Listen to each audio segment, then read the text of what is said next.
The conversion एक ऐसी film जो कि लव जिहाद पर बनी है। इस फिल्म के जो प्रोड्यूसर हैं राज पटेल जी इस वक्त मेरे साथ हैं। सर से हम सवाल करेंगे फिल्म के बारे में कि किस तरीके से इन्होंने इस फिल्म को बनाया और क्या मोटिव रहा इस फिल्म को बनाने का, क्योंकि द कश्मीर फाइल्स के बाद ये एक ऐसी फिल्म बताई जा रही है कि एक और ऐसा मुद्दा है जो हमारे देश में बहुत ज़्यादा गर्मा रहा है, लव जिहाद को लेकर। सर, सबसे पहले तो आपसे यही सवाल मेरा रहेगा, जब आपने इस फिल्म को बनाने का सोचा, कोई ऐसा इंसिडेंट आपके दिमाग में रहा होगा जो सोचकर आपने इस फिल्म को बनाया?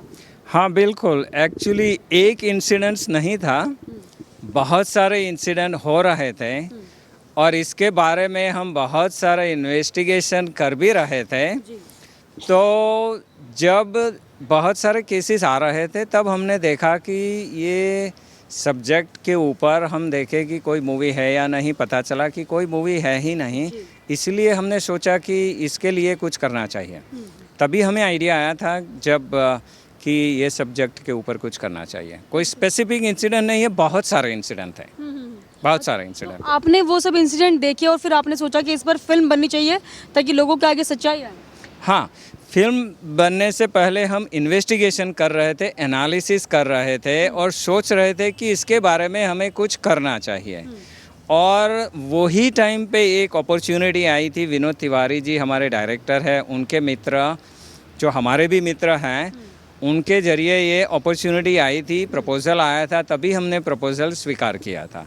तो ऐसे ये बात बनी थी। ठीक है, फिल्म की स्टोरी के बारे में मुझे थोड़ा सा आप बताइए कि क्या है फिल्म की स्टोरी और किस तरीके से ये फिल्म जो है सिनेमाघरों में रिलीज होने जा रही है? फिल्म की स्टोरी के बारे में बहुत ज़्यादा तो नहीं बता सकता हूँ, क्योंकि फिर तो लोगों को स्टोरी बाहर निकल आ जाएगी।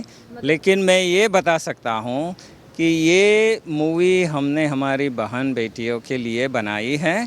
ये मूवी उनको जागरूकता करने के लिए बनाई है, उनकी अवेयरनेस के लिए बनाई है।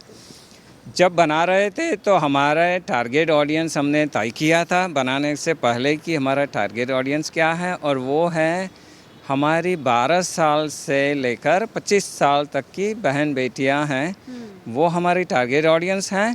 उनको जागरूकता का लिए बनाई है, उनको अवेयरनेस करने के लिए कि लव जिहाद क्या होता है, लव जिहाद के बाद जो इंटरफेथ मैरिजेस होता है और उसमें एक क्या दिक्कतें आ सकती हैं कि इंटरफेथ मैरिज जो है, जो दूसरा फैमिली एक फॉरेन कल्चर भी हो सकता है, जैसे कि हमारे जैसा एनवायरनमेंट नहीं होगा, एक फॉरेन कल्चर होगा।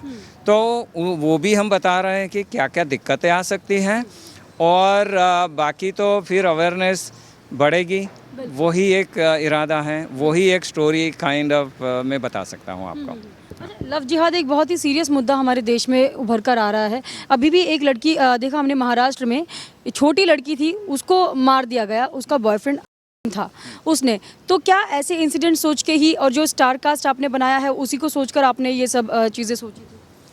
ये सब चीज़ें सोची थी जब स्क्रिप्ट बना रहे थे, लेकिन एक मूवी में हम बहुत सारे इंसिडेंट नहीं लगा सकते हैं। हमने पहले ये भी सोचा था कि बहुत सारी स्टोरियाँ एक ही मूवी में डाल दें, लेकिन जब हमें लगा कि अगर प्रॉपरली मूवी को प्रोजेक्ट करनी है तो एक ही स्टोरी से बहुत अच्छा उसका इम्पैक्ट होता है। तो हमने एक ही स्टोरी में जितने पॉसिबल सिनेरियो हैं वो सिनेरियो लगाए हुए हैं। बाकी तो लव जिहाद के फॉर्म्स जो है बहुत है, there are too many variety of forms, जो एक मूवी के लिए तो टाइम बहुत कम है। इसके लिए तो शायद 100 मूवीज़ बनानी पड़ेगी, तभी वैरायटीज ऑफ सिनेरियो हम कवर कर पाएंगे। हाँ, लव जिहाद के इतने मुद्दे हैं कि अनगिनत मुद्दे हम देख पा रहे हैं अपने हिंदुस्तान के अंदर।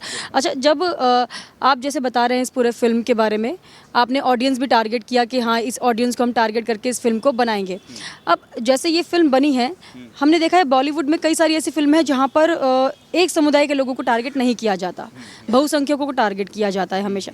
आपने इस मूवी को बनाया, आपको मतलब विरोध भी झेलना पड़ा इस मूवी को बनाने के बाद? अभी तक तो विरोध हुआ है, मतलब कि सेंसर बोर्ड में सबसे ज़्यादा विरोध हुआ है। इससे पहले भी थोड़ी अड़चनें आई थी शूटिंग के टाइम के ऊपर, लेकिन सबसे ज़्यादा विरोध सेंसर बोर्ड में हुआ है।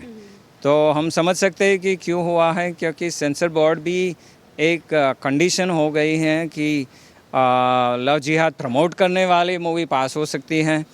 हाँ, बाकी ऐसे डायरेक्ट टॉपिक है जो रियलिटी बताती हैं लव जिहाद के बारे में, इसमें उनकी सेंसिटिविटी बहुत कम है, तो इसके लिए वो बहुत दिक्कतें आई थी। लेकिन वी आर वेरी हैप्पी कि मूवी का जो मेन पर्पस है वो मूवी में बचा हुआ है, और हमारा जो उद्देश्य जो है मूवी का वो पूरा बचा हुआ है। तो मूवी बहुत अच्छा संदेश दे रही है। सेंसर बोर्ड के कट होने के बाद भी ये मुद्दा अभी बहुत अच्छा रहा है। मूवी में मतलब सेंसर बोर्ड की तरफ से काफ़ी सीन काटे भी गए हैं। काफ़ी सीन काटे कम हैं, डायलॉग बदल गए हैं ज़्यादा, डायलॉग्स बदले गए। ऑडियो रिप्लेसमेंट ज़्यादा है, ऑडियो रिमूव थोड़े हैं, ऑडियो रिप्लेस ज़्यादा हैं, और वीडियो कट्स बहुत कम हैं। हाँ, वीडियो से तो हमने वीडियो संभाल के रखे हैं। हाँ। अच्छा, जब ये मूवी रिलीज हो जाएगी आपको क्या लगता है, क्या ये मूवी, ये फिल्म चेंज ला सकती है? ये जो लव जिहाद के जितने शिकार लड़कियां हो रही हैं देश में, क्या ये चेंज लाएगी? मैं ये बताऊंगा कि हमने यूएस में 6 सिटीज़ में स्क्रीनिंग की थी, इंडिया में 8-9 सिटीज़ में स्क्रीनिंग हमें अभी कर ली है, और यहाँ से हमने फीडबैक लड़कियों से ही लिया है। जितनी बच्चियाँ हैं उनसे फीडबैक लिया है, और उनको लगता है कि ये फिल्म बहुत अच्छी है, बहुत अच्छी जागरूकता कर रही है, अवेयरनेस कर रही है, उनको अवेयरनेस कर रही है, और वो लड़कियां प्रॉमिस करती हैं कि हम हमारे सभी दोस्तों को, मित्रों को बताएंगे।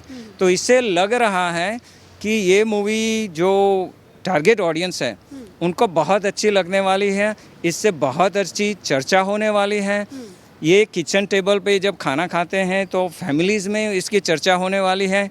मित्र जो है, छात्राएं हैं, उनकी दोस्तों को कॉलेज में जाके, हाई स्कूल में जाके इसकी चर्चा करेगी, और सोशल मीडिया में और न्यूज़ मीडिया में, टीवी मीडिया में इसकी बहुत सारी चर्चा लग रहा है हमें कि ऐसी होने वाली है। मतलब जागरूकता एक तरीके से फैलाने होने वाली है। हाँ हाँ, बिल्कुल। ठीक है, जैसे हम देख रहे हैं स्टार कास्ट इस फिल्म के, आपने किसी बड़े स्टार को या एक्ट्रेस को अप्रोच किया था फिल्म के लिए?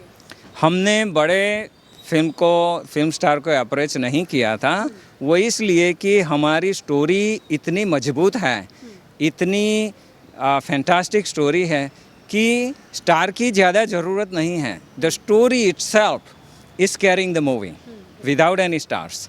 सो हमने जो सपोर्टिंग कास्ट है वो हमारी बहुत स्ट्रॉन्ग है, और जो मेन कास्ट है, आप जब मूवी देखेंगे तो उनका परफॉर्मेंस देखेंगे तो आपको लगेगा कि सुपरस्टार की ज़रूरत है ही नहीं ये फिल्म में, क्योंकि हमारे जो कास्ट है उन्होंने बहुत अच्छी एक्टिंग की है।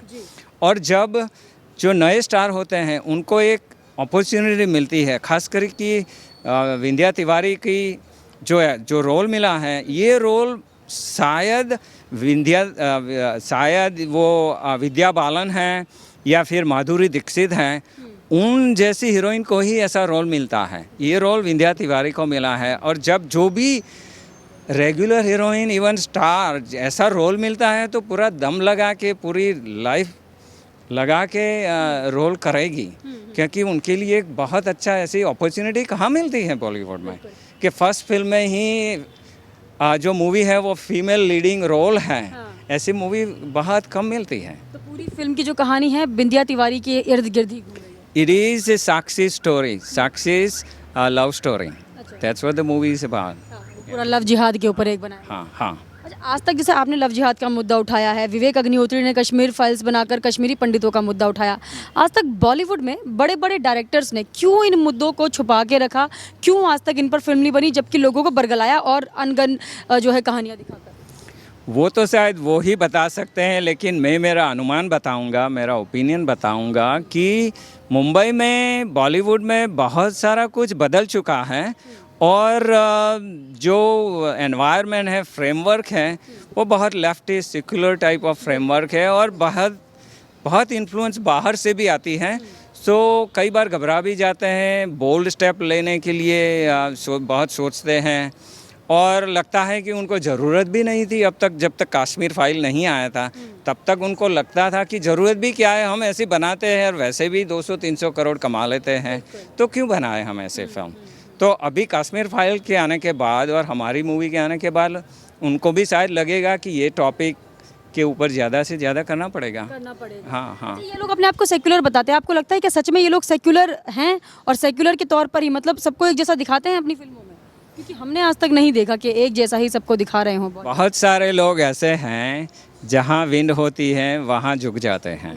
तो जैसे कि अभी अब तक तो सेक्युलर की विंड चल रही थी तो उधर ही झुक जाते थे।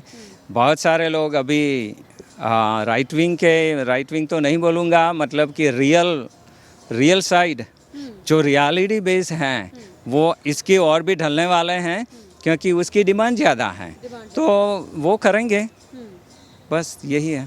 ठीक है, तो एक आखिरी सवाल, आपकी फिल्म जो है जब आ जाएगी क्या आप संदेश देंगे दर्शकों को, क्यों जाकर आपकी फिल्म देखें, क्या कहेंगे? मैं यही बताऊंगा कि अगर आप 12 साल से 25 साल की लड़की हैं, आपको मूवी ये देखना चाहिए, जागृत करना चाहिए, उनको देख के पता चले कि क्या क्या हो सकता है इंटरफेथ मैरिजेस में, क्या क्या दिक्कतें आ सकती हैं फॉरेन कल्चर में, और इसके अवेयरनेस से आपको बहुत सारा फ़ायदा हो सकता है। अगर आप पेरेंट्स हैं, बेटियां रिबेलियन होती हैं जब कहीं प्यार में पड़ती हैं, तो पेरेंट्स आपको बहुत समझाने की कोशिश करते हैं तो बहुत दिक्कत आती है। ये मूवी शायद ये दिक्कत आपकी थोड़ी कम कर सकती है, तो इसकी वजह से भी आपको देखना चाहिए। बाकी तो मैं ये कहूँगा कि अगर आप प्यार करती है, प्यार करो, खुल के करो, कोई दिक्कत नहीं है, लेकिन प्यार करने के बाद जब शादी की आप सोचते हो तो पहले से पहला आधार कार्ड देख लो लड़के का। आधार कार्ड देखने के बाद जो एनवायरनमेंट है, जो फॉरेन कल्चर है, उनके घर पे 1 बार 2 बार होके आओ, घर देख लो, उनके फैमिली को मिल लो, राइट, तभी तो पता चलेगा कि आप कहाँ जा रहे हैं। जब वेजिटेबल मार्केट में जाते हैं, फ्रूट मार्केट में, तो आम खरीदते हैं तो बहुत बार तपास करते हैं, तो ये तो आपकी लाइफ है, आपको तो ये सब चेक करना पड़ेगा। जिंदगी का सवाल है, इनका यही कहना है। जो फिल्म द कन्वर्जन बनाई है उसको बनाने का मकसद यही है कि हमारे देश में जितने भी लव जिहाद के केस हो रहे हैं उसमें जिस तरीके से लड़कियों के साथ बर्बरता की जा रही है, देखिए रेप कर दिया जाता है, मार के नाले में फेंक दिया जाता है। महाराष्ट्र का ही एक किस्सा आपको याद होगा, अभी हाल ही में एक छात्रा थी, उसका जो बॉयफ्रेंड था उसने उसको मार के जो है नाले में फेंक दिया। ऐसे ही तमाम मुद्दे हैं लव जिहाद के जो हर दिन हमारे देश में सामने आते हैं। तो लड़कियों को, जो छोटी बच्चियाँ होती हैं, उनको अवेयर करने के लिए ये फिल्म बनाई जा रही है और इनका अनुरोध है उन बच्चियों से कि प्लीज़ फिल्म को देखिए और हम जो हो रहा है लव जिहाद के नाम पर, जिस तरीके से लड़कियों को ठगा जा रहा है, उनके साथ बर्बरता की जा रही है, उसको समझने की ज़रूरत है। तो ये फिल्म आप ज़रूर देखने जाइएगा। फिल्म जो है 6 मई को रिलीज़ हो रही है, राइट सर? जी, 6 मई को ये थिएटर्स में आ जाएगी, आप ज़रूर देखिएगा और हमें कमेंट करके ज़रूर बताइएगा इस फिल्म पर और इस पूरी कन्वर्सेशन पर आपका क्या कहना है। हमारे साथ ऐसे ही बने रहिए, धन्यवाद।